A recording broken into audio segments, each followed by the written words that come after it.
What's up guys, MizzoFrizzo from Pitchfork Academy here, and in this Unreal Engine 5 tutorial I'm going to give you an introduction to replication for multiplayer. I'm going to show you how to set up the Pi to simulate a multiplayer game. We're going to look at replicated movement, spawning replicated actors both on the server and on all clients. And I'm also going to dive into rep notifiers and how we can use them to make state-like changes, such as opening and closing a door. And as a bonus, I'm going to show you how to play animation montages, which will be replicated for the server and on all clients. Without further ado, guys, let me show you how to do this. Alrighty guys, I'm going to create a new project using the third person template, and FYI, I am going to be using some content from my how to open and close a door in Unreal Engine 5 tutorial, and you will need that door if you want to follow along with the final part of this tutorial. So if you haven't set that up already, I recommend you create this project, including the starter content here, because we use some static meshes from that starter content to create our door. So once again, guys, as you can see here, I've got this door blueprint, which I created as part of my how to open and close a door tutorial. So if you want to follow along with the last section of this tutorial, you are going to need this blueprint. So I'll link that tutorial in a card up the top right now. And just for now, I'm going to delete this blueprint because the first thing we're going to look at is how to set up this project to simulate multiplayer. So as many of you are probably already aware, if I hit play here, I've just got a standalone game with one player here.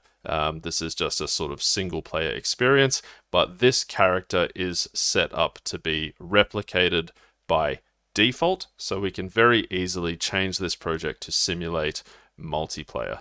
The first thing I'm going to do is just duplicate this player start, so we have two player starts, and then up here next to your play in editor options, you can click these three little dots to drop down this menu, and down here at the bottom we can see multiplayer options. So we've got a number of players here. We can change this to 2, and under net mode you can see we've got play standalone, play as listen server, and play as client. And a client is basically another player in a multiplayer game. So a listen server is the most common type of multiplayer. It is where one of the players hosts the game and all of the other players join that hosted game. So one of the players is the host and the rest are clients. So we can select play as listen server here, and then what we can also do, because here we've got selected viewport as the default mode for the Pi. If we hit play here, you can see we've got the client in the main viewport, and we've got a client 1 in this window here. But if we select the viewport, the other window is going to be hidden behind this window. So what we can do is click here and select new editor window, and then you can see we've got the server in one window and the client in another window. As you can see here, this one is netmode server 0 and this one says netmode client 1. So we can select one window and we've got our host, and if we press shift F1 to get our cursor back and select the other window, we've got client number 1 here. So it is that easy to set this up for multiplayer. Now, just before we continue, guys, I want to give a sort of brief definition of the word replication, especially for anyone who doesn't speak English as a first language. Replication is essentially to make a copy of something. So here you can see we've got 2 game worlds, each with 2 players. And you might think that here we are looking at the same 2 characters from 2 different viewports. But actually what we have on the right hand side here is a replication of the game world and everything in it. So we are actually looking at 4 characters here. In this world we have the character that you possess, and then we've got this other character over here, which is controlled remotely by this client's controller. And similarly, in this window, we have the client and their locally controlled character, and then this other character over here, which is controlled by the host. So if I change this number of players to 4 players, for example, and hit play, we can see that we've actually got 4 copies of the game world here. Just going to resize these windows very briefly. We've got 4 copies of the game world here, each with 4 characters. So now actually what we have is 16 characters in total. 4 copies of the game world, each with 4 characters, making 16 characters. So each of these is a copy of the game world, which is right here in the server, right here.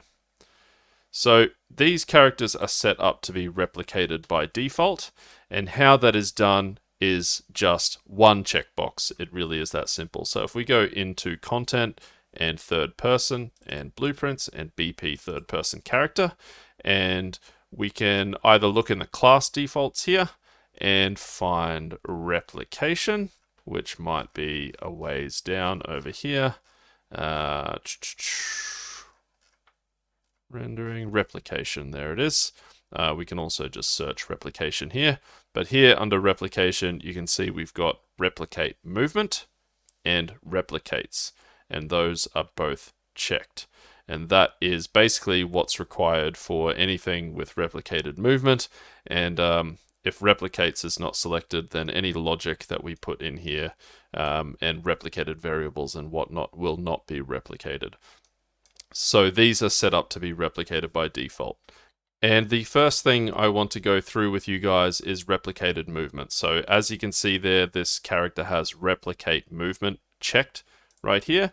But if I grab one of these cubes and I just move it over here in front of our player starts, and I'm going to change this back to 2 players, and I hit play, I can run over to this cube and I can push it around. But what you'll notice is that these 2 worlds are now out of sync.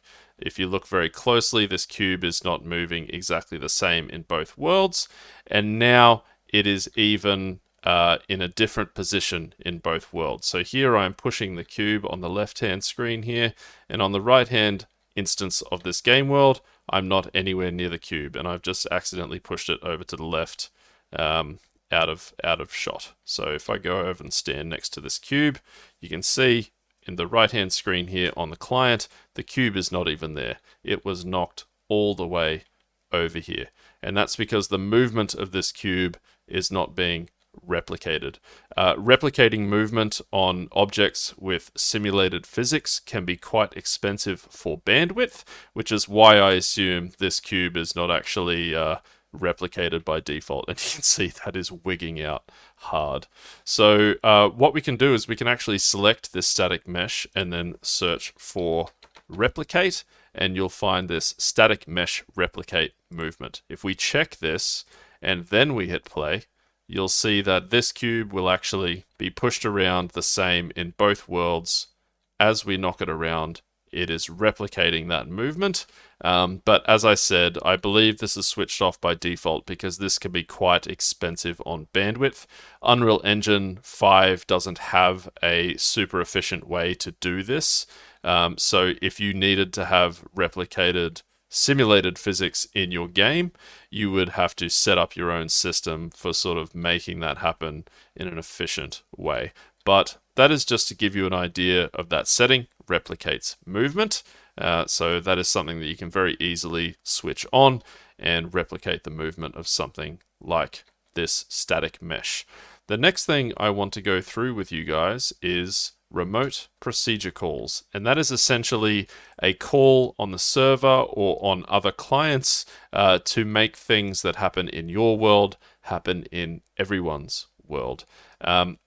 So what I'm actually going to do to demonstrate this is select this cube and press Ctrl B to browse to the static mesh. And then I'm going to right click on it and go to Asset Actions and Create blueprint using this.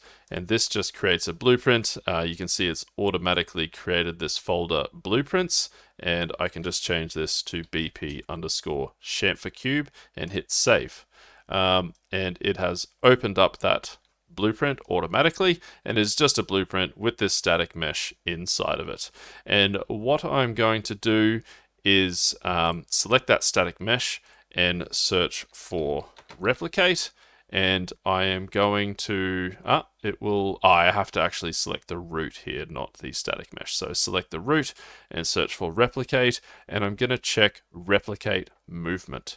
Now I'm going to leave replicates unchecked for now, because I just want to demonstrate something about this replicates checkbox. I'm just going to check replicate movement, and I'm also going to search for physics and select the static mesh here, and under physics I'm going to check simulate physics, and this will just make this blueprint be able to be knocked around and affected by gravity in the same way that this cube was just now when I was demonstrating. Now I'm going to spawn this cube, and I'm going to spawn it just in front of our player starts here and up a little bit, and I'm also just going to rotate this cube a little bit so it's a little bit off rotation so it falls down and bounces around.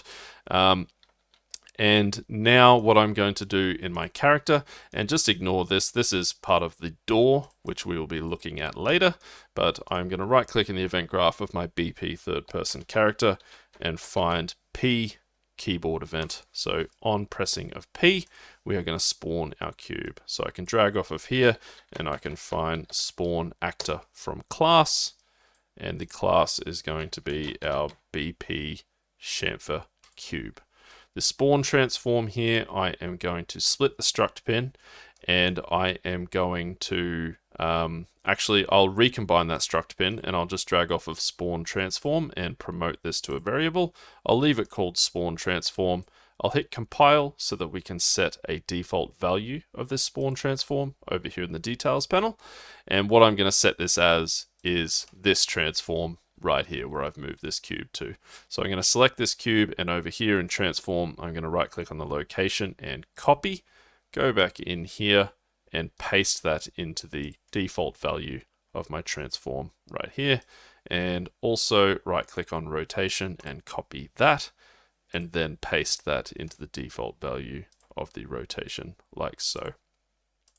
I can compile and save that, and then I'm going to delete this cube because I'm going to spawn in a cube at runtime by pressing P.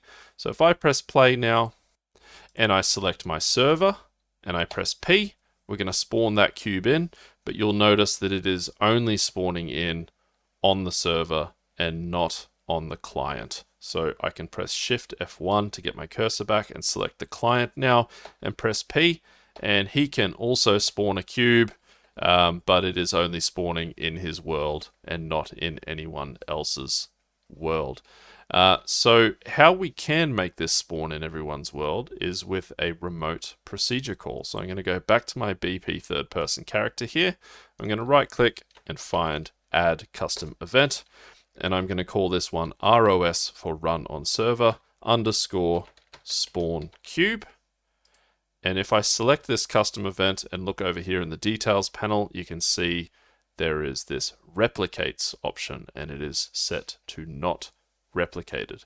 I can drop this down and change this to run on server and reliable. We absolutely want this to be reliable for the purposes of this tutorial.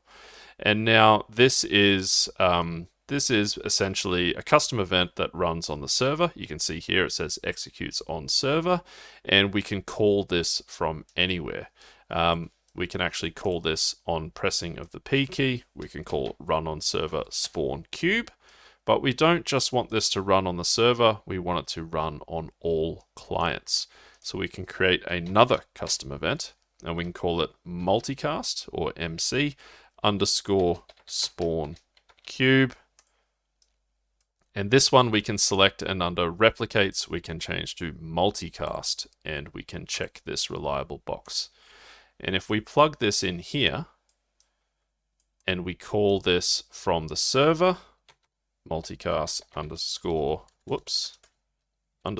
spawn cube, What we've done here is on pressing of the P key, we've called this custom event on the server, and then the server is calling this custom event on all clients. You can see here it says executes on all.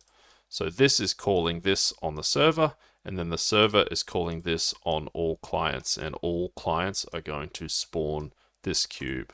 So now if we compile and save and press play, and I select the server and I press P, you can see that that is now spawning the cube on all clients, and that cube has movement replicated. So that is happening the same on both instances. I can also select my client over here and press P, and that is also going to spawn cubes on every player's instance of the game world. Nice. Now, this is all well and good, but what if our actor is replicated? So as I said earlier, when I search for replicate and I select the root here, we checked replicate movement, but we did not check replicates.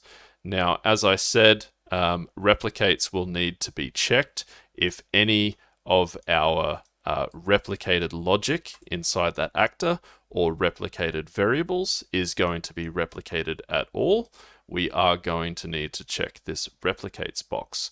But actually, something that you'll learn when you're getting into replication is that when this replicates box is checked, any actor that is replicated, that is spawned on this server, will automatically be spawned on all clients. So now, if I hit play and I go to the server and I press P, you'll see it will spawn one cube on the server, but it will spawn two cubes in this client's game world. And similarly, if I select this player and I press P, it's spawning one cube on the server and two cubes on the client. So this is obviously not ideal, because if I press this a bunch of times, you'll very clearly see now that the game world of the player is very, very different to the game world of the server. There's all these cubes over here that don't even exist on the server, because there is twice as many in the player's world as there is on the server. So in knowing that any actor that has this checked, this replicates option checked, will automatically spawn in all players' instances if it is spawned on the server, we don't actually need to multicast this event. I can delete this call right here, and I can just spawn this replicated actor on the server. So call this ROS spawn cube, and then on the server spawn our chamfer cube. If I compile now and press play, and I press P to spawn that cube, it's only going to spawn one in everyone's game world. So everyone's game world is now consistent and the same. What you need to know about these multicast events is that they are only good for something that happens in the moment at the time that all players are there to see. So if I just go back, I'm just going to undo this so that this is multicast, and go back to my chamfer cube and uncheck replicates. This is just to demonstrate that if I press play and I very quickly select my server and spawn a cube, now because this player spawns in just a moment after the other one, a moment after I've spawned that cube, it is not there in their instance of the game world. They were not here at the time that this was spawned. Sort of made my player fly there, because he's up in the air, he's not touching the ground, but he doesn't realize that there's no cube there to stand on. I wonder if I can knock it out of the way. Oh, he's kind of sliding around with it. That's cool. So once more, if I press play and I very quickly select my server and spawn that cube, this client cannot see it because they were not there at the time that this spawned. And this is very good for things like particle effects, explosions and sound effects that just spawn and then have their life and die. And if you weren't there to hear them or see them, then it wouldn't matter. But anything like this that needs to actually be changed in the game world and exist, then you would want to use something like rep notifies, and we will go more into that in a moment. But just before we do, I want to go into replicated variables in general. And to give you an idea of replicated variables and why they need to be replicated, just to give you a quick example, what we're going to do is head back to our chamfer cube and search for replicate, and I'm going to check replicates, and that's all we need to do in here. We can compile, save, and close this. And because this chamfer cube is replicated again, we will not need this multicast. I'm going to delete this call here, and I'm going to just spawn it on the server. But what I'm also going to do is grab this press of the P key node and duplicate it. And I'm actually going to duplicate it 4 times, so I've got 4 of these. I'm going to select the first one, and up here in the details panel, click this little keyboard icon on the input key and press the 1 key to change this to a 1. I'm going to change this one to a 2, this one to a 3, and this one to a 4. And what we're going to do on each press of these keys is change the spawn transform. So we're going to spawn these cubes in a different spot every time. So we can hold Alt and click and drag out this spawn transform, and we can duplicate that 4 times and plug these in. And then I'm also going to duplicate that variable 4 times. So I'm going to press Control D 4 times and just leave them named as underscore 0, 1, 2, and 3.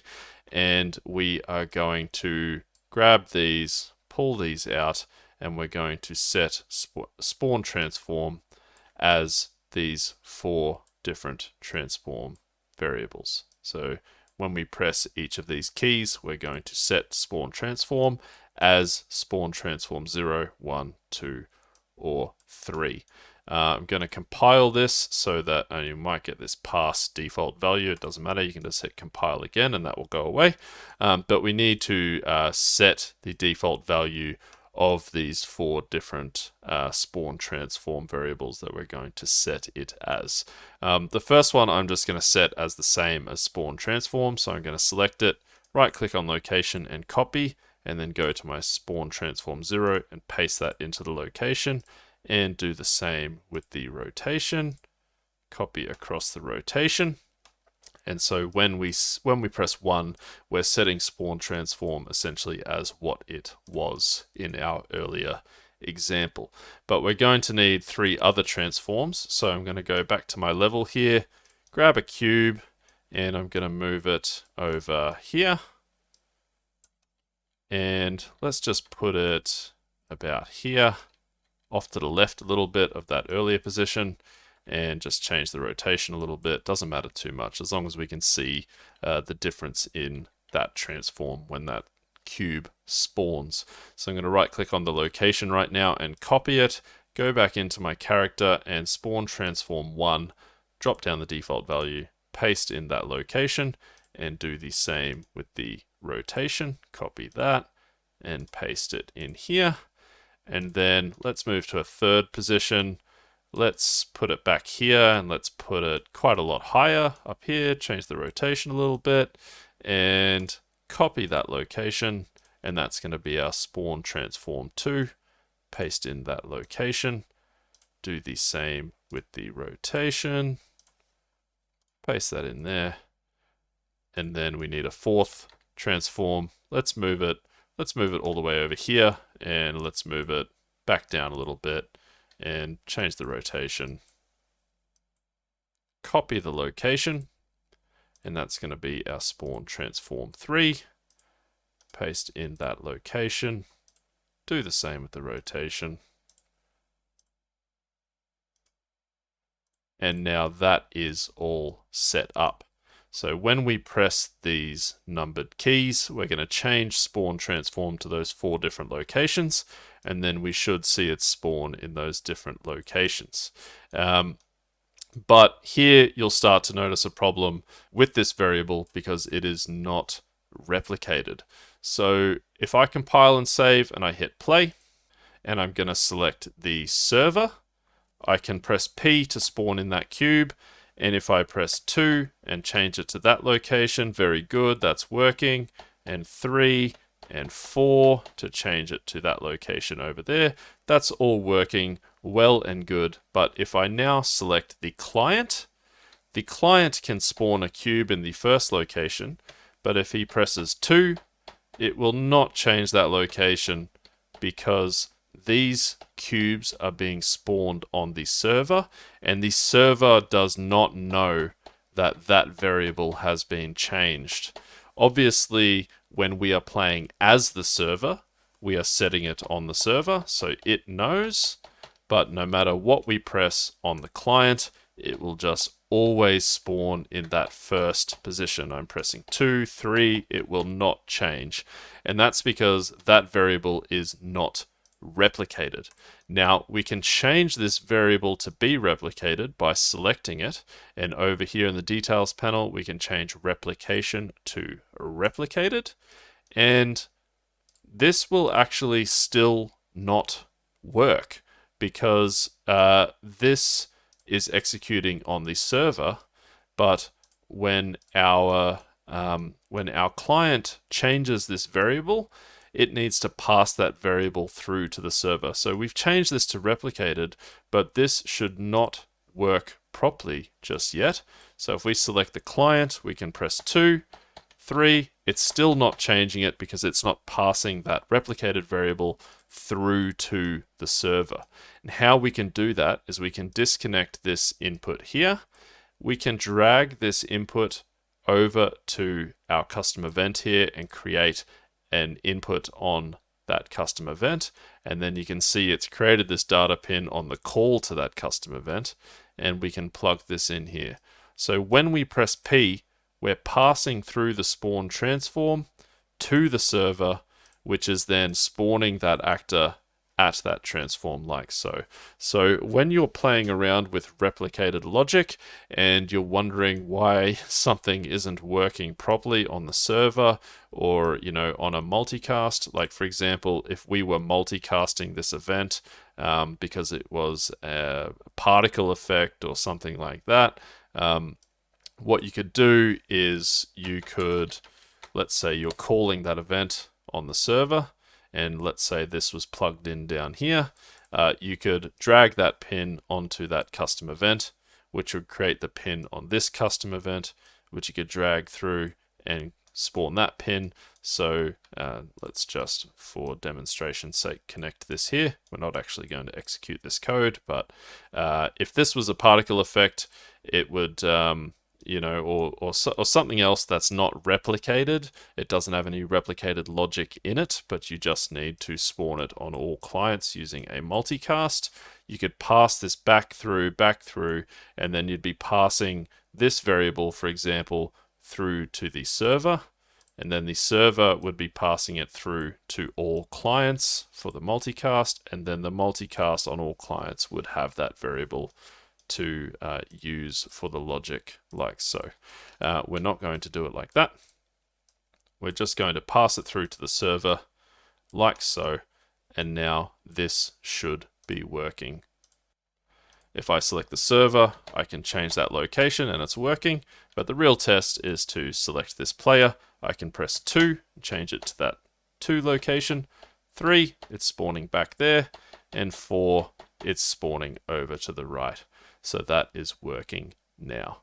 Now this is very good for passing through a transform, for spawning something like a sound or a particle effect that happens in the moment that you kind of have to be there to see. But what if it's something like a door? So I'm going to delete these inputs. I'm going to delete our spawn actor chamfer cube. I'll delete this input here. Actually, I will just delete everything except for these calls right here, and I'm actually going to call this run on server open door, something like that, and I'll call this multicast open door. And we can get rid of this P key. I'm going to use the E key here. I've already got the logic to open and close my door. And I can disconnect this and I can put this on a multicast down here. And we are going to change this setup in a moment, but this is just to demonstrate. I can delete these inputs. We don't need any inputs on these events. I'm going to delete those. And on the E key, I'm going to call run on server open door. And then on the server, I'm going to call multicast open door, like so. And now I just need my door. So I'm going to go to my blueprints folder here, and I'm just going to delete this cube and get my BP door and drag it out here. And once again, if you don't have this door, it's from my door tutorial. So I highly recommend you set it up so that you can follow along with this last section of my replication tutorial. So this is set up to multicast this interaction. So I can open and close the door on all clients. And this will work if I go over to it as my server and open and close it. You can see it's opening and closing on both the server and the client. And if I grab the client, I can also open and close this door on both the server and the client. So the game world seems to be replicated nicely here. We are both seeing the same thing happen, but what happens if, much like with my spawning the cube before the client has loaded in, as I did earlier, what happens if I bring this door over to my player starts over here, and when I press play, I very quickly select my server and open the door. You can see that the client has loaded in a moment later, and the door is still closed. And the client can actually go over to the door and open it, and it's going to close on the server side of this game instance. So you can see here that this has now sort of broken the immersion because we are looking at two different things. Imagine you're playing this game online with your friend, and your friend is like, open the door. And you're like, well, it is open. No, open the door. Okay, you open it, and now it's closed. This is not right. And the reason is that we are using a multicast here to change something that is kind of, it's a state. It's not an event that you have to be there and witness. It is a state. So if we opened this door and then a player joins 5 minutes later and the door is closed, that is not ideal. That has not really worked. So once more, if I open this door very quickly, my other player cannot see it open. And that is because we should not be using a multicast to do something like this. And it's a mistake that I've seen in other beginners tutorials, introductions to replication, where, for example, the tutor is changing a material on the character, changing the color of the character's skeletal mesh, and is using multicasts to do that, which is incorrect, because if a player joined minutes later, they would just see the default material. They would not see the changed material on there. So anything that is kind of state-like that you are changing, you want to use rep notifies, and that's what we're going to use right now. So I'm going to open up my blueprint of the door, and we've got my timeline here. I don't need to change any of that. We just need to change how this interaction happens. So we are basically doing this from our third person character. We're doing this on the server and then on all clients, but this is not actually how we need to do it. We don't need to multicast. We can delete those, and I can plug my interact in to the server event, because we're just going to use this server event, this interact message, to change this Boolean door open.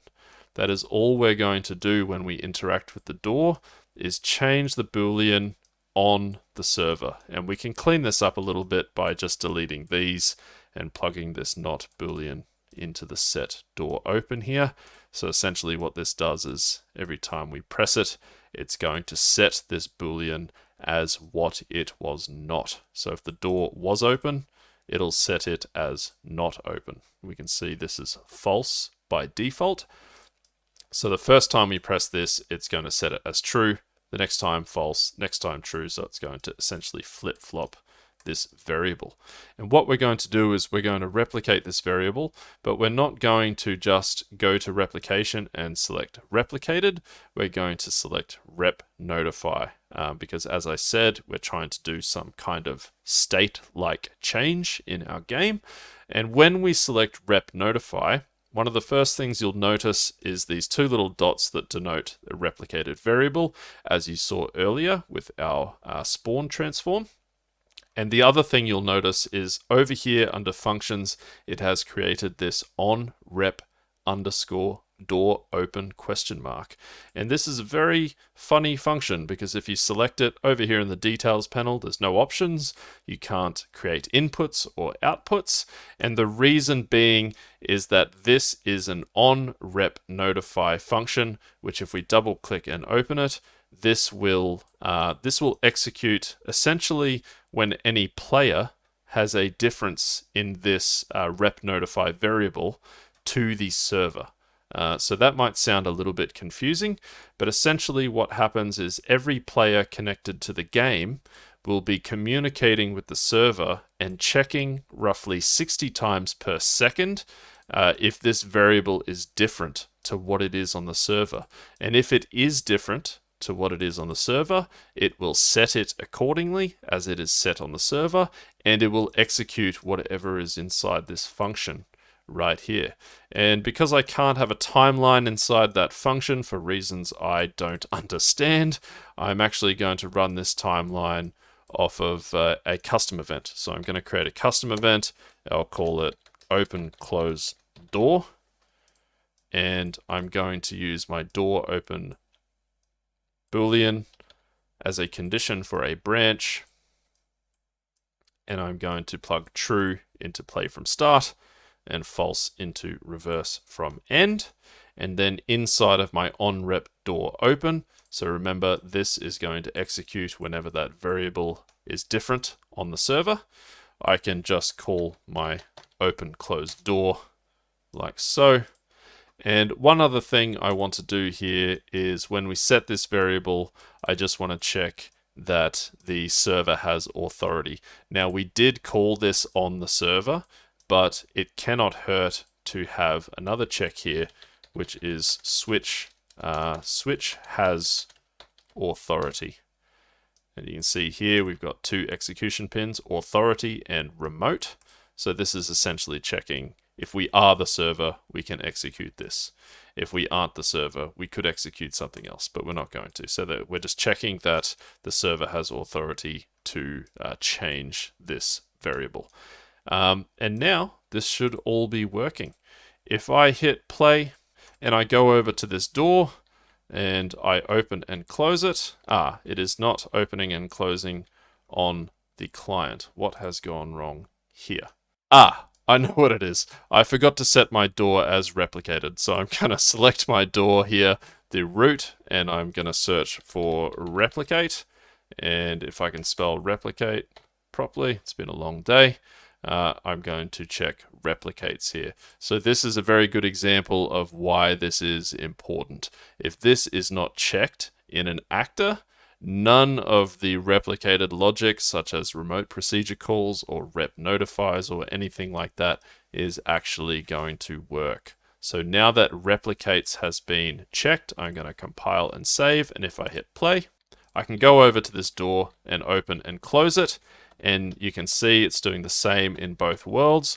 But what's really cool about this is it's not using a multicast. It is actually the player on the right is checking that variable against the value that the server has. And if it's different, it's executing that logic in the onRep function that was created when we created the rep notify variable. And you can see this in action if I, as before, hit play and very quickly open the door as the server. You can see as soon as the client loads in, it is executing that logic and opening the door. So if a player joined 5 minutes later, it doesn't matter if that door was open or closed. If you keep a keen eye on the client as the client loads in, that door is opening as soon as he loads in, as if it was connected to event begin play. but actually he's checking that Boolean against the value on the server and executing that function. So you can see I just opened and closed it very quickly, and it is still closed on the client. So that is working correctly. And that is how you use rep notifiers to make state-like changes in your multiplayer game. Alrighty guys, just before we finish up, I'm going to give you one last bonus segment, and that is how to replicate an animation montage. So we're going to download some animations from the Unreal Marketplace. So if we click this little cube with the plus icon and Unreal Marketplace, and the asset pack I want you to find is this one. It's called Animation Starter Pack. It's by Epic Games themselves. You can hit Add to Project. And if you can't see your project here, you can click Show All Projects, select your project, and then select the most recent compatible version, which is probably going to be 5.2, and click Add to Project. You'll know the asset pack has been added to your project because you'll see this new folder down here, Anim Starter Pack. And first we need to retarget one of these animations for our UE5 skeleton.